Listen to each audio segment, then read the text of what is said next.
एक समय की बात है। एक नौजवान था जिसका नाम रुद्र था। वह एक गांव के राजा की फौज में भर्ती हुआ। उस समय उस देश के राजा का युद्ध दूसरे देश के राजा के साथ चल रहा था। रुद्र अन्य सिपाहियों के साथ बड़ी बहादुरी से लड़ा और हमेशा सबसे आगे रहा। जब तक युद्ध चलता रहा उसकी जिंदगी ठीक ठाक चलती रही। लेकिन जब दूसरे देश के राजा ने संधि का पत्र भेजा तो दोनों देशों के बीच सुलह हो गई और युद्ध अचानक बंद हो गया। अब राजा को इतनी बड़ी फौज की जरूरत नहीं थी, इसलिए उसने कई सिपाहियों को सेना से निकालने का आदेश दे दिया। मजबूरी में सेनापति को भी बहुत से नौजवानों को सेना से निकालना पड़ा और उन निकाले गए सिपाहियों में रुद्र भी शामिल था। रुद्र के दो बड़े भाई थे। नौकरी से निकाले जाने के बाद उसके पास न तो कोई काम था और न ही खाने का ठिकाना। जब उसे कोई रास्ता नहीं सूझा तो उसने सोचा क्यों न अपने भाइयों के पास चला जाऊं और वहीं कुछ दिन रह लूं। ये सोचकर वह अपने भाइयों के घर की ओर निकल पड़ा। उसके माता पिता पहले ही स्वर्ग सिधार चुके थे। जब रुद्र अपने भाइयों के पास पहुंचा और कुछ समय उनके साथ रहने की इच्छा जताई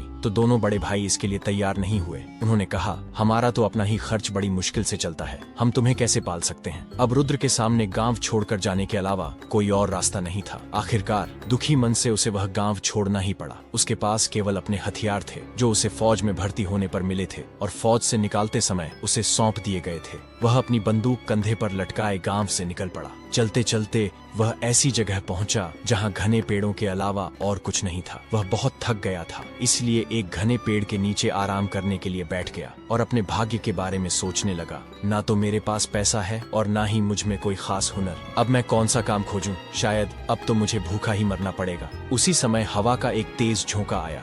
जब उसने चारों ओर देखा तो सामने एक अजनबी खड़ा दिखाई दिया जिसने काले रंग का बड़ा ही सुंदर चोगा पहन रखा था और शक्ल से बहुत विचित्र दिख रहा था, लेकिन उसके पैर घोड़े के पैरों जैसे थे। वह आदमी बोला, मुझे मालूम है तुम इस समय क्यों परेशान हो। मैं तुम्हें ढेर सारी दौलत दूंगा, पर उससे पहले मैं तुम्हारी परीक्षा लूंगा। कहीं तुम मेरी सारी दौलत बर्बाद तो नहीं कर दोगे? क्या तुम किसी से डरोगे तो नहीं? रुद्र गर्व से बोला, एक सिपाही और डर, ये दोनों बातें साथ साथ नहीं चलती। तुम मेरी परीक्षा लेकर देख सकते हो।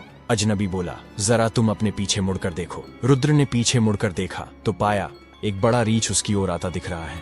जैसे ही रुद्र पलटा, रीछ उस पर झपटा। रुद्र ने तुरंत अपनी बंदूक तानी और उस पर गोली चला दी। देखते ही देखते रीछ वहीं ढेर हो गया। यह सब देखकर वह आदमी बोला, अब मुझे यकीन हो गया कि तुम सचमुच एक बहादुर नौजवान हो, पर मेरी भी एक शर्त है जो तुम्हें पूरी करनी होगी। रुद्र बोला, अगर मेरी आत्मा इसकी अनुमति देगी तो मैं तुम्हारी शर्त जरूर मानूंगा। काले चोगे वाले आदमी ने कहा, मेरी शर्त यह है कि आने वाले 7 वर्षों में न तो तुम नहाओगे, न दाढ़ी या सिर के बाल कटवाओगे, न ही हाथ पैर के नाखून काटोगे और न ही ईश्वर की पूजा करोगे। मैं तुम्हें एक बड़ा सा चोगा दूंगा जिसकी जेब हमेशा धन से भरी रहेगी। वह चोगा तुम्हें